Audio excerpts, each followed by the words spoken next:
फिर मिलने की बेकरारी, अगले चैप्टर का टाइटल। फोटोज वगैरह देखकर थोड़ी देर बाद वीर नेट ऑफ करके वहीं झूले पर ही लेट जाता है और सो जाता है। यहीं श्रुति जब देर रात अपनी नॉवल खत्म कर लेती है तो ऑनलाइन आती है और इंस्टाग्राम पर वीर का रिक्वेस्ट देखती है तो गुस्से में फोन यूज कर रहे हैं पर फोन कर नहीं सकते और गुस्से में फोन पर टक्कर तकिए में मुंह छुपा लेती है। उसकी आंखों से आंसू निकलने लगते हैं और वैसे ही वो सो जाती है। अगली सुबह वीर अपने सुबह से काम खत्म करके ऑफिस निकल चुका था। वीर खुद से कहता है आज जो भी हो जाए श्रुति से बात करेगा, पर अभी नहीं फुर्सत से, और अपने काम में लग जाता है।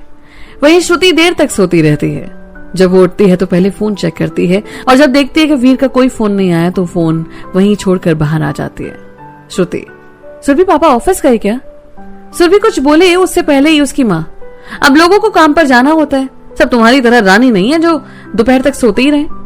इस बात पर श्रुति को गुस्सा तो बहुत आता है पर वो बिना कुछ कहे बोले किचन की तरफ चली जाती है और अपने लिए चाय बनाने लगती है। वो वीर के ख्यालों में खो जाती है और मन ही मन, वीर क्यों कर रहे हो ऐसा? क्या आपको याद नहीं आ रही हमारी, या हम ही सिर्फ यहाँ पागल हो रहे हैं? इतने में चाय उबल कर बाहर आने लगती है और श्रुति का जब अचानक से ध्यान जाता है तो जल्दबाजी में वो गैस ऑफ करने लगती है, पर इसी जल्दबाजी के चक्कर में चाय उसके हाथ पर गिर जाती है।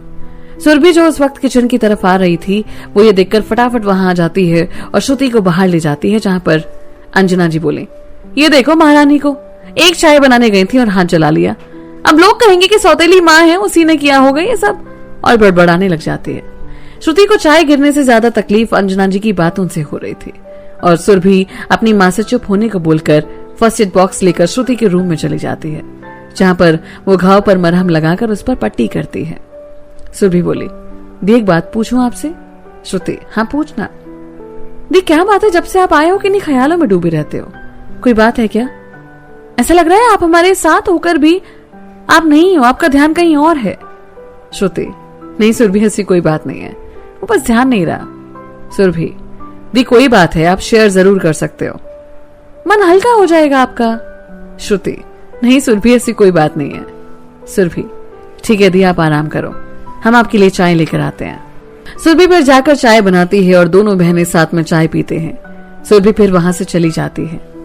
श्रुति की आंखों में आंसू आ जाते हैं। माँ, काश आज आप साथ होती, आपको बता पाते वीर जी के बारे में। आपकी आज बहुत याद आ रही है। क्यों चले गए आप हमें अकेला छोड़कर माँ, क्यों? काफी देर तक श्रुति बस रोती ही रहती है और रोते रोते थक कर नींद की आगोश में चली जाती है। शाम में जब श्रुति के पापा घर आते हैं तो उन्हें सुरभि से सब बातें पता चलती हैं और वो दौड़कर उसके कमरे में जाते हैं। श्रुति सो रही थी।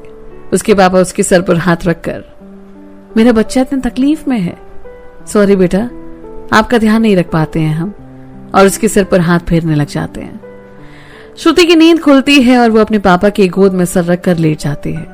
संजय जी, बेटा ज्यादा दर्द हो रहा है? नहीं पापा आप ठीक है। संजय, बेटा अपना ख्याल रखा करो ना। श्रुति, सॉरी पापा, आगे से ध्यान रखेंगे। दोनों ऐसे ही काफी देर तक बातें करते रहे। फिर श्रुति का फोन बजता है।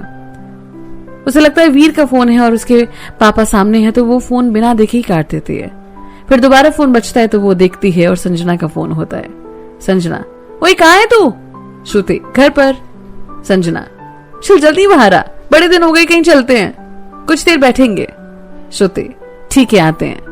फिर श्रुति उठकर हाथ मुंह धोती है और पापा को बताकर बाहर आ जाती है, जहां संजना उसका इंतजार कर रही होती है। श्रुति, ये दोनों नहीं आए? संजना, दोनों अपने मामा के वहां पर गए हैं, 3-4 दिन बाद आएंगे।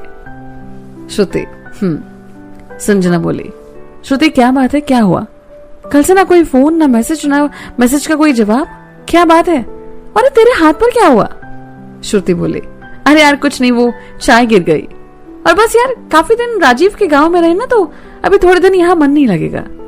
संजना, क्या बात है श्रुति, कहीं तेरा दिल तो नहीं लग गया कहीं वहां से? श्रुति, चल भी पागल है क्या? फिर दोनों पास में ही बनी चाय की एक दुकान पर जाते हैं। वहां पर दोनों चाय लेते हैं और श्रुति सिगरेट भी लेती है। दोनों चाय खत्म करते हैं और श्रुति के कहने पर वो कुछ देर बैठी रहती है। संजना बोली, वैसे किसी से बात हुई क्या तेरी वहां से आने के बाद? श्रुति, नहीं यार कहाँ बात हुई, तेरी हुई क्या? और सब कैसे है वहां पर? संजना बोली, हाँ कल थोड़ी देर साक्षी और वीर से बात हुई थी, सब ठीक है श्रुति, सब ठीक है। श्रुति मन ही मन बोली। वीर, आपको हमसे ही बात करने का टाइम नहीं है। ठीक है, मत कीजिए, वैसे भी हम लगते कौन है आपके, हम भी अब आपसे बात नहीं करेंगे। संजना बोली, अरे क्या हुआ श्रुति, कहाँ खो गई? श्रुति, अरे कुछ नहीं, बस वो ऐसे ही। दोनों फिर एक एक और चाय पीते हैं और फिर घर की तरफ निकल पड़ते हैं। कॉलोनी के पार्क में थोड़ी देर तक दोनों बैठ जाते हैं, जहां पर कुछ देर दोनों कुछ दोस्तों से बात करते हैं और फिर अपने अपने घर आ जाते हैं। श्रुति भी घर पहुंचकर खाना खाती है और अपने कमरे में बैठकर नॉवल पढ़ने लगती है। कुछ देर बाद उसके पापा उसके लिए हल्दी वाले दूध लेकर आते हैं, जिसे नाक छुड़ाते हुए उसे पीना पड़ता है। और फिर श्रुति के पापा उसके सर पर हाथ फेरते हुए श्रुति को जल्दी सोने को बोलकर बाहर आ जाते हैं। श्रुति भी अब नॉवल बंद करके रख देती है और अपना फोन चलाने लगती है। सबसे पहले वो इंस्टाग्राम पर वीर की प्रोफाइल खोलती है, स्क्रॉल करने लगती है। फोटोज देखकर मन ही मन कहती है, कितने बुरे हो आप वीर, एक फोन करने में आपका क्या जाता है? सच में बहुत बुरे हो आप, जब मिलोगे तो बताऊंगी आपको। फिर नीचे जाते हुए उसकी नजरें कुछ कविताओं पर जाती हैं, जिसे पढ़कर श्रुति, कितना अच्छा लगते हो आप, पर काश आपको दिल की बात पढ़ने का भी हुनर आता वीर। फिर उसकी नजर वीर की एक फोटो पर जाती है, जिसमें वो बिना टी शर्ट के कहीं पहाड़ों में होता है और उस फोटो पर ढेर सारी कमेंट्स लड़कियों के होते हैं, जिसे पढ़कर उसे बड़ी जलन होती है। श्रुति फोन साइड में पटक कर ले जाती है। जाने क्यों उसकी आंखों से आंसू रुकने का नाम ही नहीं ले रहे थे। इधर वीर भी देर रात तक काम खत्म करके घर पहुंचता है और खाना खाकर छत पर जाता है।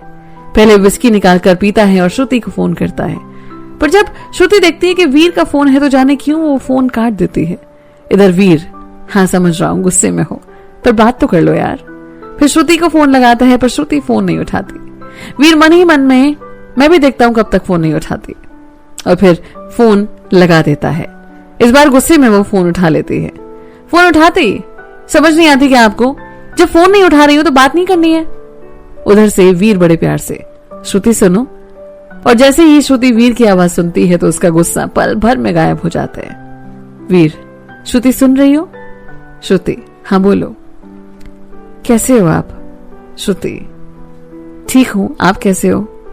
वीर, बस आपको याद कर रहे थे। श्रुति, हाँ वो तो पता लग रहा है कि कितनी याद आ रही है आपको, फोन तक तो करा नहीं जाता आपसे।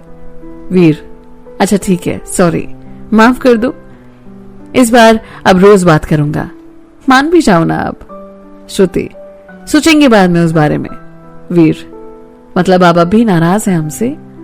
श्रुति मन में, वीर आपसे हम नाराज कैसे हो सकते हैं, हम तो तरस गए थे आपकी आवाज सुनने के लिए। वीर बोला, हेलो श्रुति, सुन रही है ना आप? श्रुति, हाँ वीर सुन रहे हैं ना, बोलिए ना। वीर, क्या बात है, कहाँ खो गए आप, कहीं हमें तो याद नहीं कर रहे? श्रुति, नहीं वीर, आपकी गलतफहमी है, हम आपको तो बिल्कुल भी याद नहीं कर रहे थे। वीर बोला, हाँ तभी हिचकी नहीं आई। श्रुति, मतलब कुछ भी बोलते हो ना? वीर, हाँ ऐसा ही कुछ समझ लीजिए। फिर दोनों थोड़ी देर खामोश हो जाते हैं। वीर, ठीक है श्रुति, सो जाइए, कल बात करते हैं। श्रुति, ठीक है, हम इंतजार करेंगे। और वीर भी फोन काट देता है। इसी बीच राजीव और संजना भी कॉन्फ्रेंस कॉल करते हैं। वीर सभी से बातें करने लगता है और बातों बातों में उसे पता लगता है कि श्रुति का हाथ जल गया है। वीर से सुनकर वो चौंक जाता है कि अभी तो श्रुति से बात की, उसने कुछ बताया नहीं। वो गुस्से में बस फोन कटने का इंतजार करता है।